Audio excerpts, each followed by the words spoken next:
Right, to start putting this stuff back together, I'll start here. This is the front standard.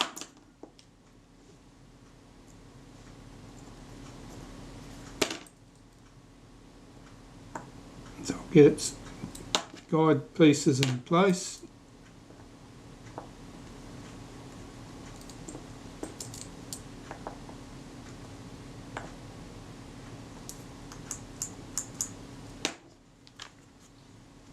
And its return spring.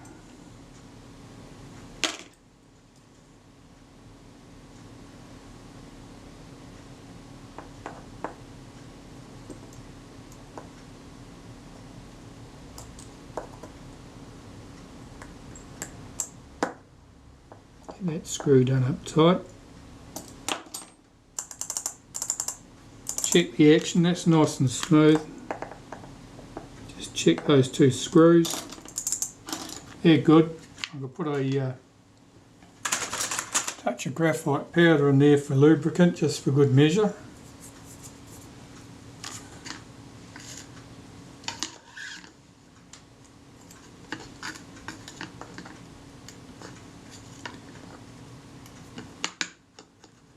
Now I specifically don't use grease or anything like that in this position, because grease or oil would have a tendency to stick dust in place if dust or grit was present, which would make this somewhat less than free to move. I'll just blow this excess powder away.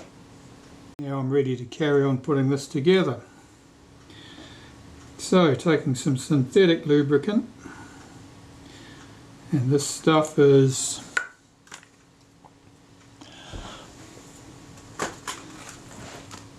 Inox MX6, which I think comes from Australia, so chances are if you're from the wrong hemisphere you probably can't find it.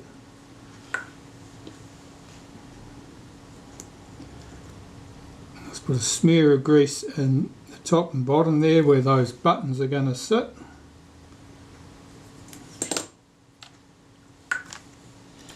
Get my buttons.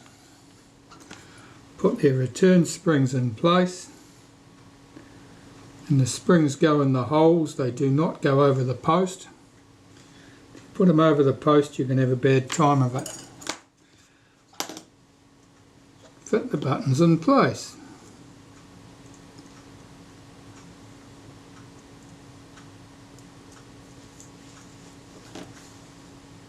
Holding that compressed with my finger while I get the one on the other side in place. Alright, they're both in place, holding them compressed. I'll slide the shroud over there.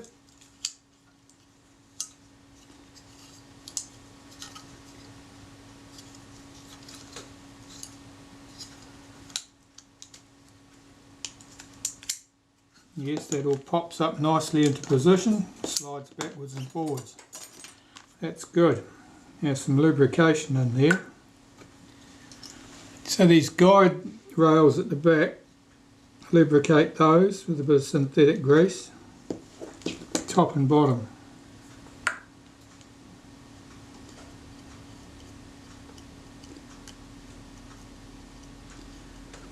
Now really that's the only place that this lens standard makes contact with the shroud.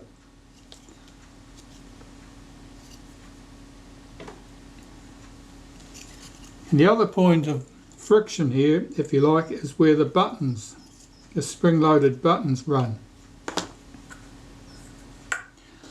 So I'll apply a bit of synthetic grease to the inside of the shroud where those buttons will run.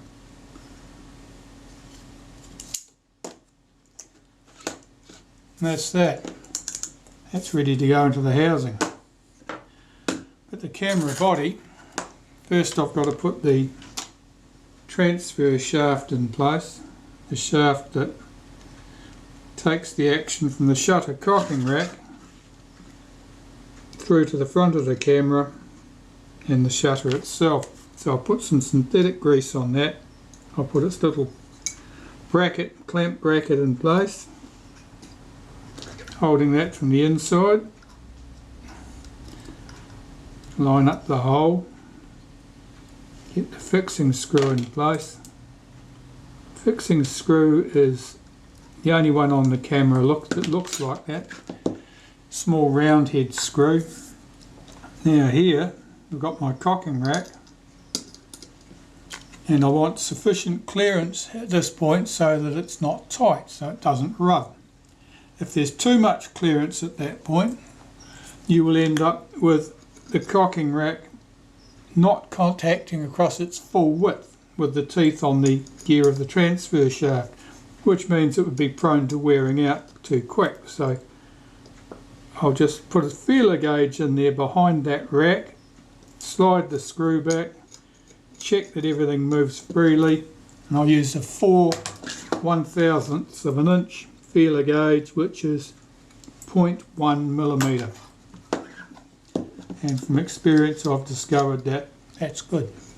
So that's good, the cocking rack moves smoothly in there. Here's my shaft in place. Normally I'll put a spot of lacquer on that screw so that it doesn't come loose and hopefully doesn't move. And this is just cheap nail polish from the budget shop. You can use your wife's nail polish if you like, but don't get caught. They don't like it for some reason. Okay, that part's done, and I can put the front here, this in place now. Now before I do it, this piece, this is part of the shutter release and it slides in there. Then I can collapse that front section back to trap it so it can't fall out, otherwise it'll fall out and cause you grief. Slide this in place into the body. The shaft comes out through that hole, and there are 4 screws that hold this in position. 2 at the top, 2 at the bottom. Now they screw into little bushes that are pressed loosely into the shroud in this case. Some earlier or later cameras may not have those bushes. The holes are threaded directly into the shroud itself.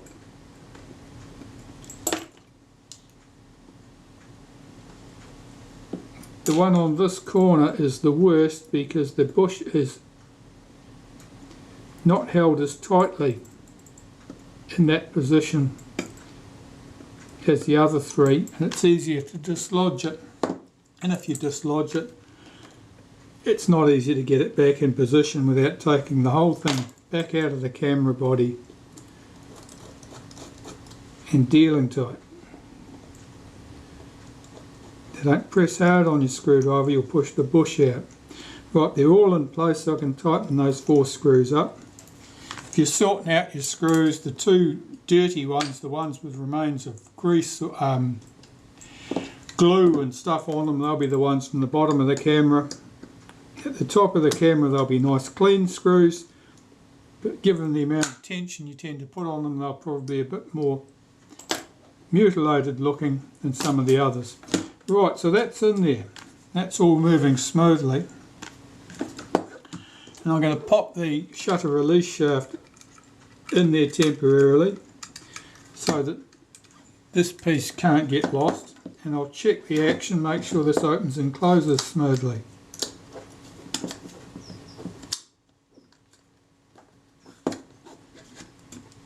So that's that.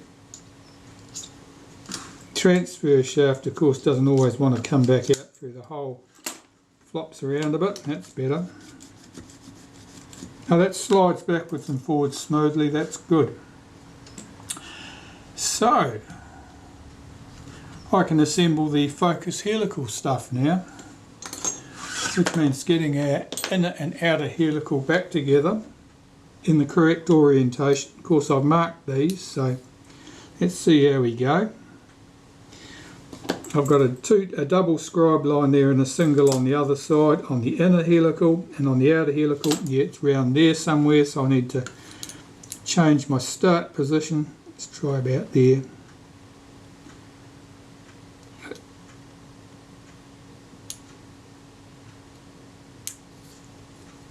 There we do.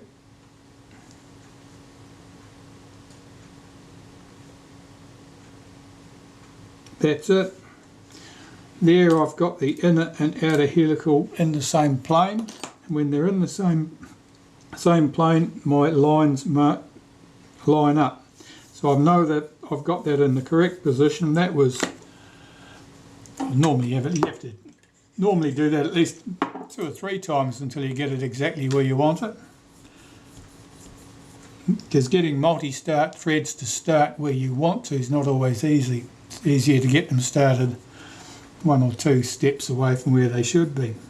One of those reasons we'll never understand. Right, so that's good. So I've got the inner and outer helical good, and I've just ran a bit of naphtha on there, run them back inside each other, work them backwards and forwards to check that it is actually smooth, and it is, it's very good. So I'll back that almost all the way out, and I'm going to put some helical grease on there.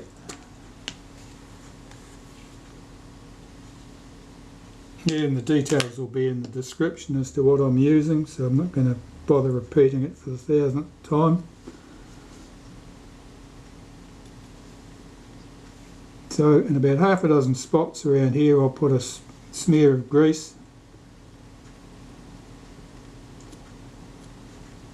And you don't need to fill the threads up entirely with grease, that's counterproductive, that'll just make them stiffer. Yeah, that's moving smoothly. I'll put a smear around the outside face where this drops into the the focus mount, which is in front of me, and 2 spots here and here, that's where the guideposts go, so I'll put a tiny smear in there, and that should drop into the front housing, the focus mount. And this is the top, the piece with the slot out of it. That's at about the 10 o'clock position.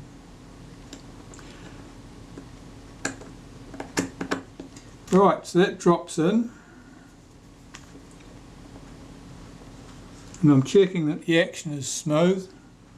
It is. So that's all good. Here's the retainer ring for that, which holds that assembly together. And I need to run a little bit of wipe of grease around here. You can tell where it's going to be needed because you'll see bright spots on the inside surface where the retainer ring has been mostly providing the tension to hold it all together. That's good, and all I need now is the screws to put that together. So I'm looking for 4 countersunk head screws. Through the magic of video, we have the screws in front of me.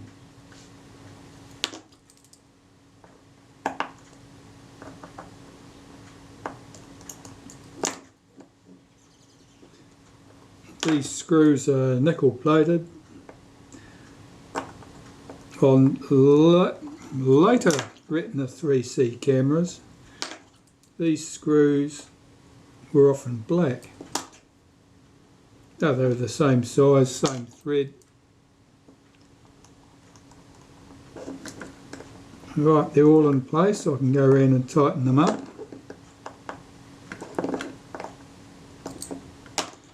Check that that moves freely. It does. Into the camera body. The cutout here obviously matches the cutout up there, so we can get that into position.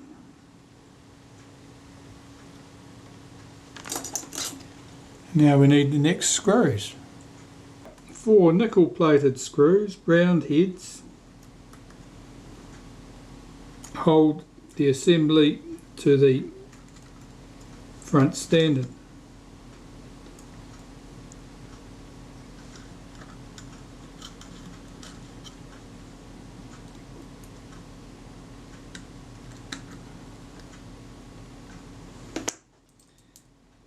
I'll get those started.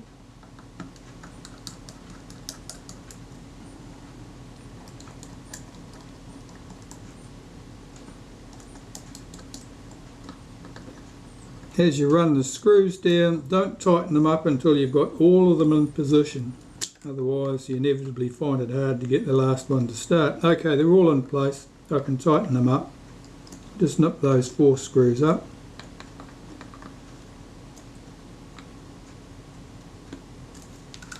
Let's just pull that front up into position so we can see what we're doing. That's good. Slide that back down. I want to get my bellows screwed to the back of the front standard now. So these screws go through from the front.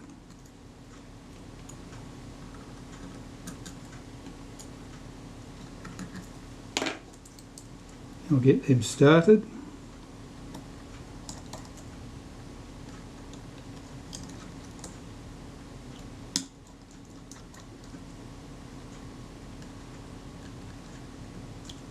When you do up these screws, you're pulling up against the leather on the front of the bellows and possibly the felt on the back of the front standard, so they don't do up hard. They don't come to a fixed stop like a screw doing something else. So be careful doing them up, because if you overdo it, you'll snap them. Okay, so that's done. The bellows are now firmly attached. And the next thing to do is to add the focus scale ring. Here we go. I'm looking at the state of this and I can see something I don't like the look of. I have got this focus helical assembled up in there upside down. I've got my 2 lines here and here, but they should have been at the bottom of the camera, not the top, so I've put that helical assembly in there upside down. So let me just remedy that situation. Often that would make no difference in terms of action, but of course I wouldn't be able to line up my alignment marks here because they'd be the wrong way around.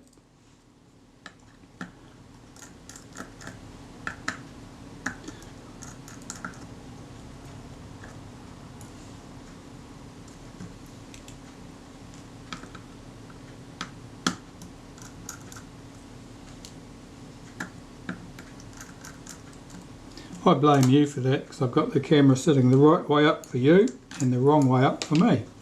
Let's lift that out, turn it around. It did move freely enough. These screws that hold the bellows to the back of the front standard, they are close enough to interfere with the edge of that, so you better just to remove them rather than try and fight with them.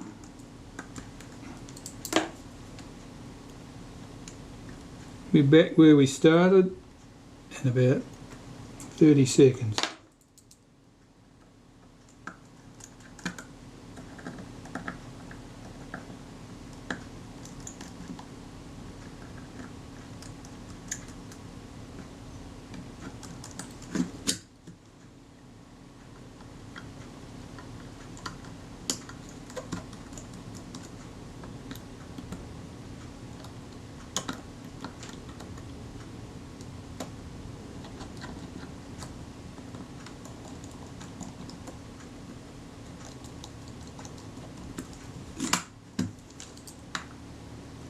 Check those screws.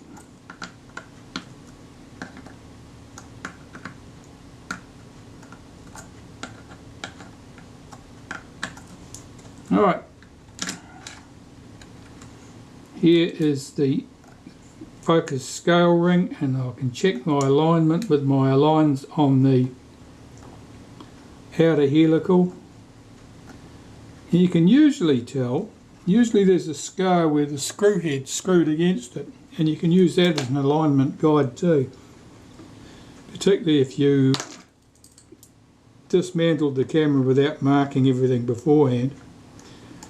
that can save you.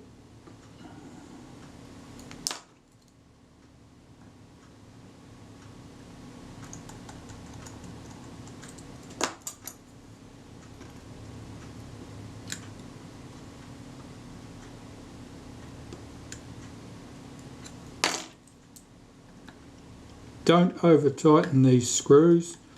All you'll achieve by doing that is distorting the outer helical and making the focus stiff. They don't need to be tight when everything's clean and working correctly. Okay, I'm just checking the action. That's very good. That's nice and smooth. That means I've got this piece which screws to the inner helical and takes the action of the inner helical through to the arm which moves the rangefinder. This has been through the ultrasonic cleaner. It's entirely dry. It's riveted together there. That hinge needs to move smoothly, and it doesn't. It doesn't move smoothly at all because it's dry and it's got nothing in there to lubricate it. So here I put a spot, a single dot of oil on there, and that could be just about anything at all. In this case it's Nye oil that I've got, NYE, but it could be anything. It's the only oil I put into the camera anywhere, and I'll work that in. And now that action's nice and smooth. That was all that was required there. This can go into the camera body. It's always a bit of an act to wriggle this into place.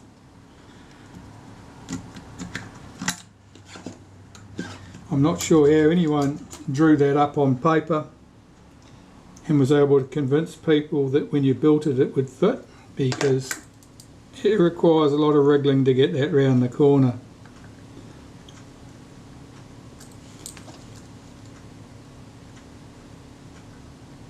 The two tiny screws hold this to the front, the inner helical.